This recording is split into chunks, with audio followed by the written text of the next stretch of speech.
0409 local time, USS Frank E. Peterson, Junior Combat Information Center, Arabian Sea.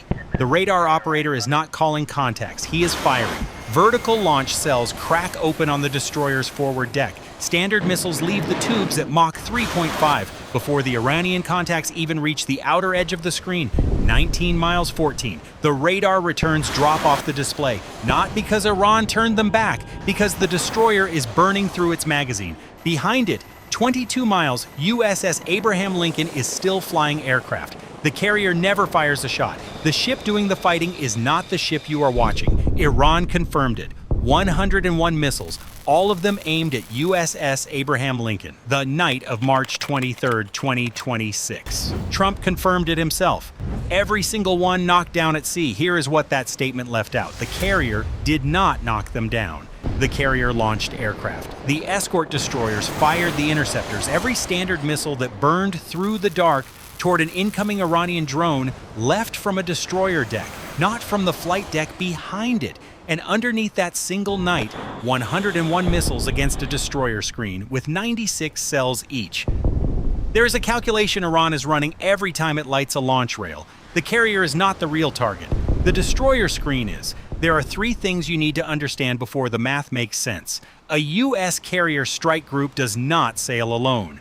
USS Abraham Lincoln, Nimitz-class aircraft carrier, 100,000 tons, 5,680 personnel. It sits at the center of the formation.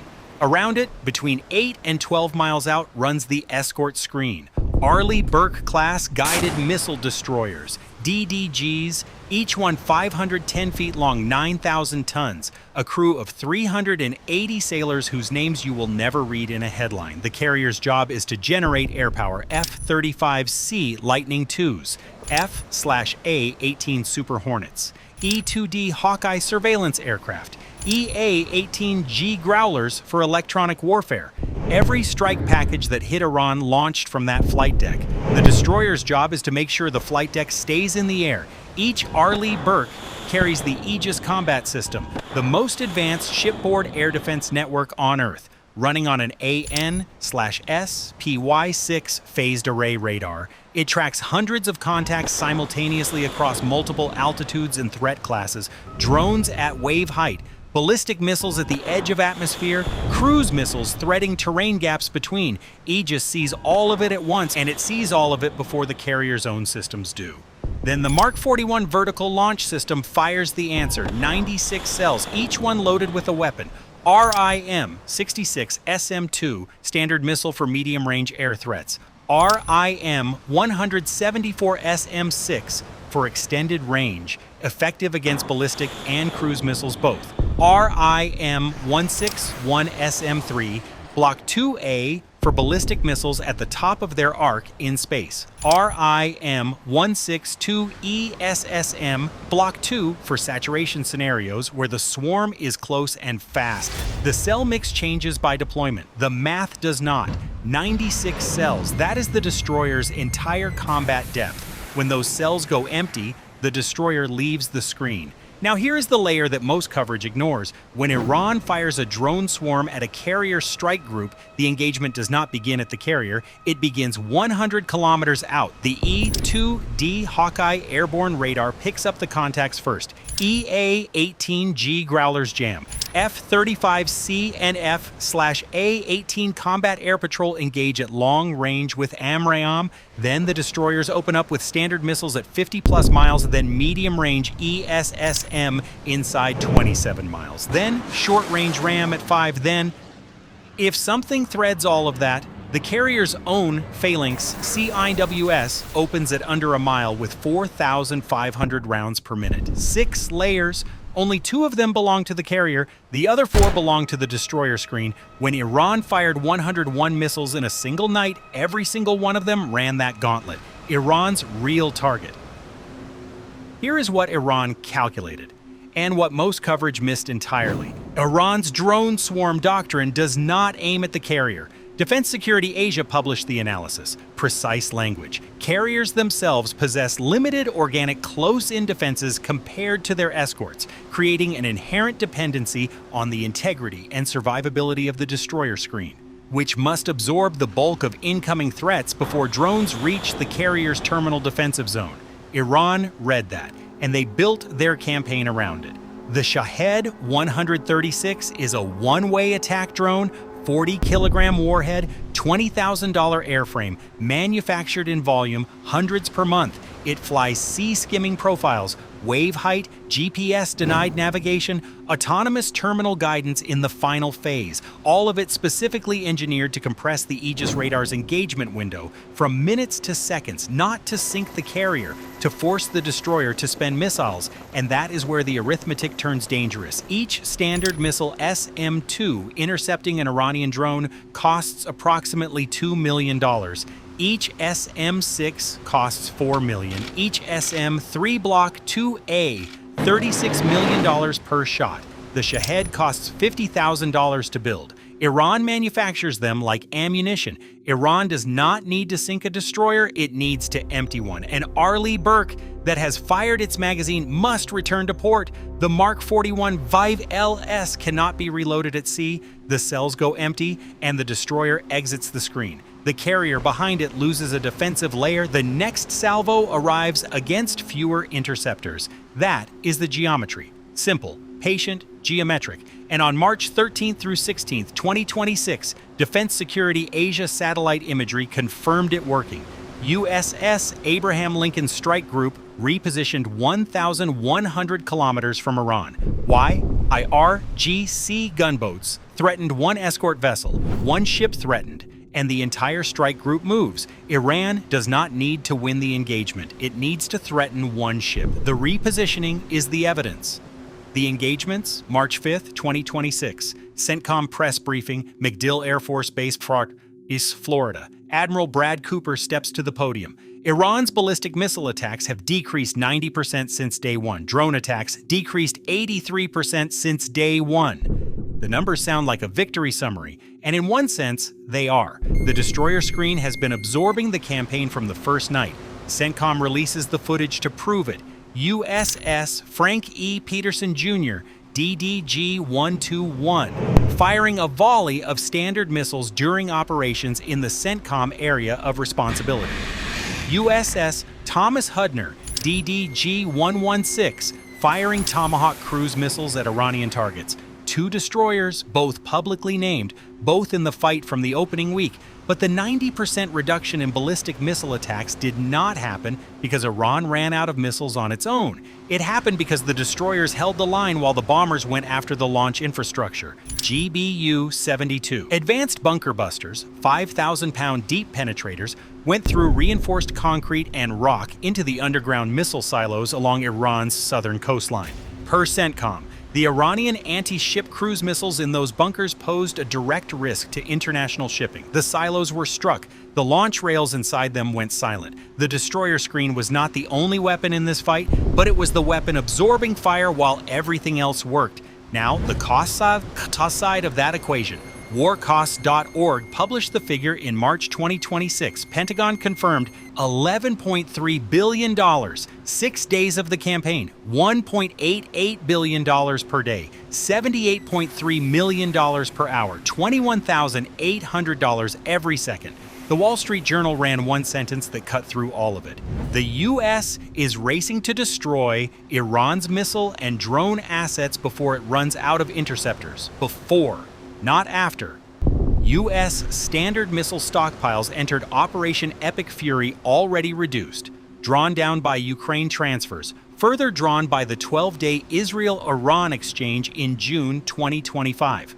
Every intercept off a destroyer deck is a withdrawal from that inventory. Every salvo Iran sends is an invoice the U.S. must pay immediately, with weapons that take years to replace. The electronic warfare layer.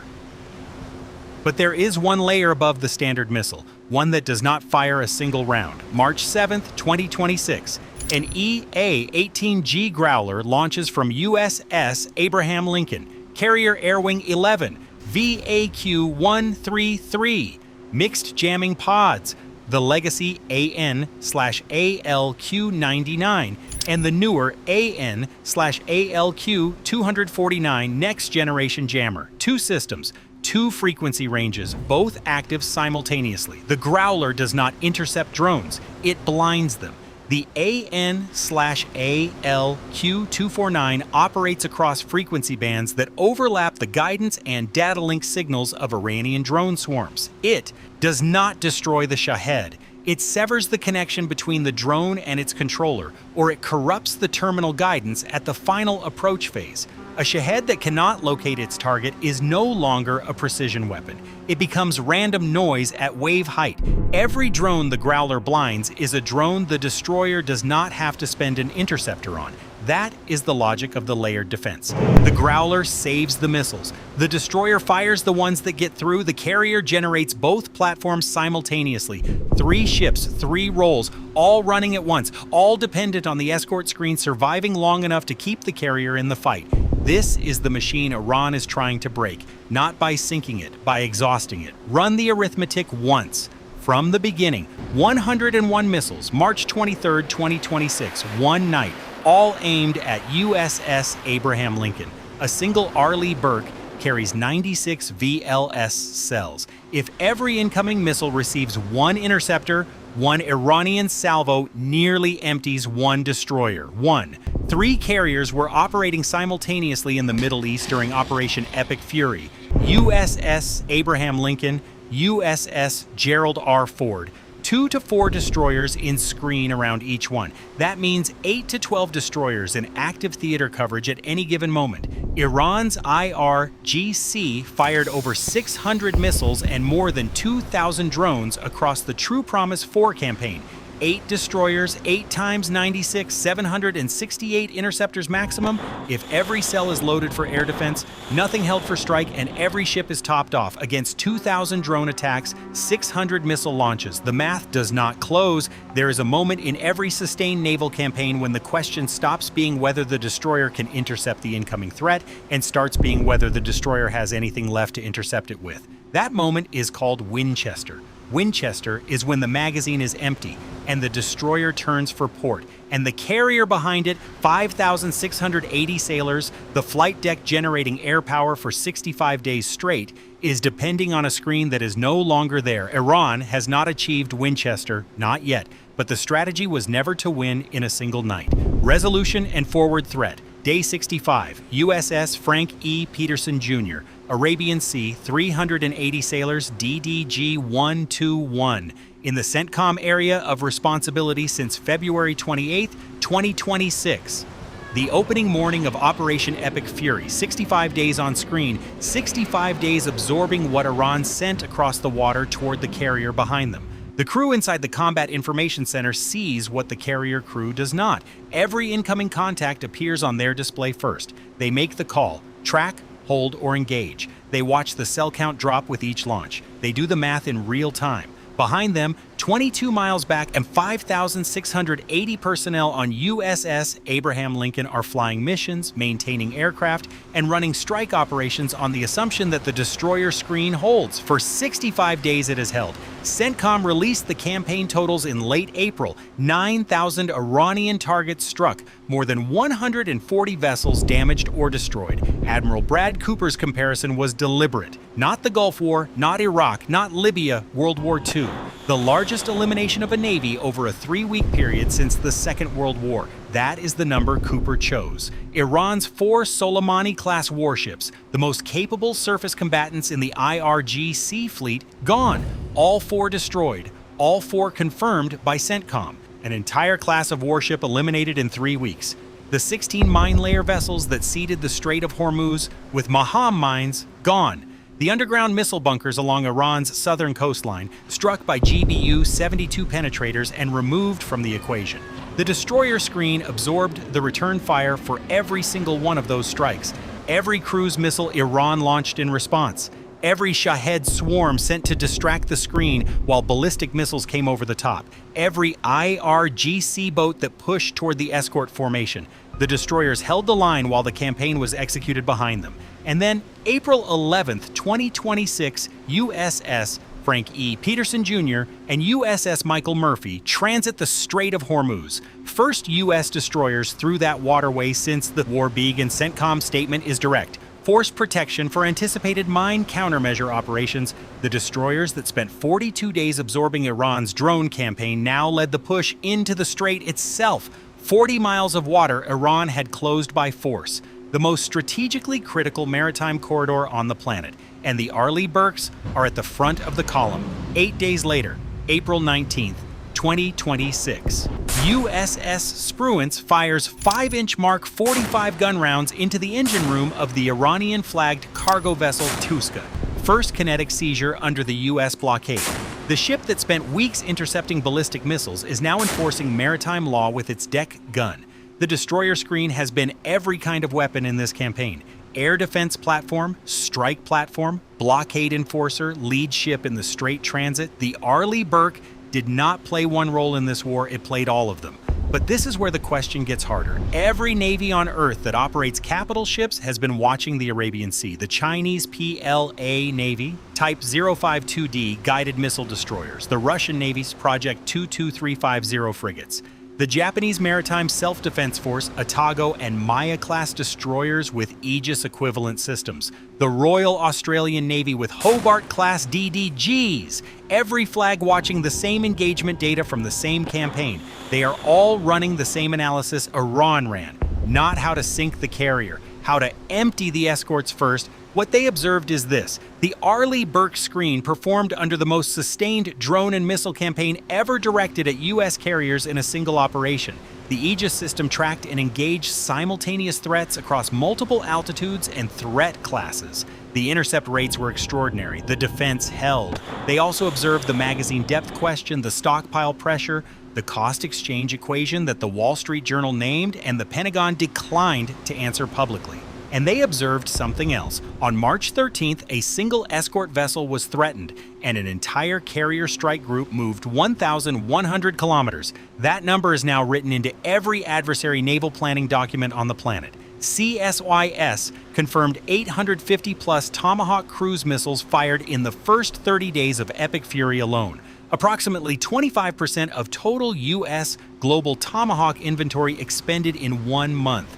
Rebuilding at current Raytheon production rates takes years. The SM-6 production line runs at approximately 500 missiles per year. The SM-3 Block 2A, produced in joint program with Japan, in the low dozens, against a campaign that fired hundreds of ballistic missiles across 3 weeks. The winning is real. Every kinetic metric confirms it. Iran's navy is functionally eliminated. Its launch infrastructure is gone. Its ability to threaten the strait is measurably degraded, not in analysis, in iron sitting on the bottom of the Persian Gulf. The inventory mathematics are also real, and nobody in a position to publish the actual numbers has done so. Iran's engineers are not finished. Every engagement the Arleigh Burke ran against a Shahed 136, the intercept altitude, the engagement geometry, the Aegis tracking window, the seconds between detection and launch, that is live performance data in Iran's next design cycle. The drone that forced a 92% intercept rate will be replaced by a drone designed for the remaining 8. The swarm that forced a strike group to reposition 1,100 kilometers will be refined around whatever caused the repositioning. The destroyer screen beat the threat it was built to face. What Iran builds next is the threat it has to face after that. 22 nations signed a joint statement supporting safe passage through the strait. The Royal Navy is leading coalition mine clearance operations in the waterway. The strait is not fully open, not yet. The mines are degraded, not cleared. A single mine in a shipping lane is enough to keep a commercial captain in port. The work continues. USS Frank E. Peterson Jr. is still on station, 380 sailors in her Combat Information Center, still watching the display, still calling engagements, still watching the cell count. The carrier behind them is still flying. Iran fired 101 missiles at USS Abraham Lincoln. The carrier launched aircraft. The escort destroyer launched the interceptors.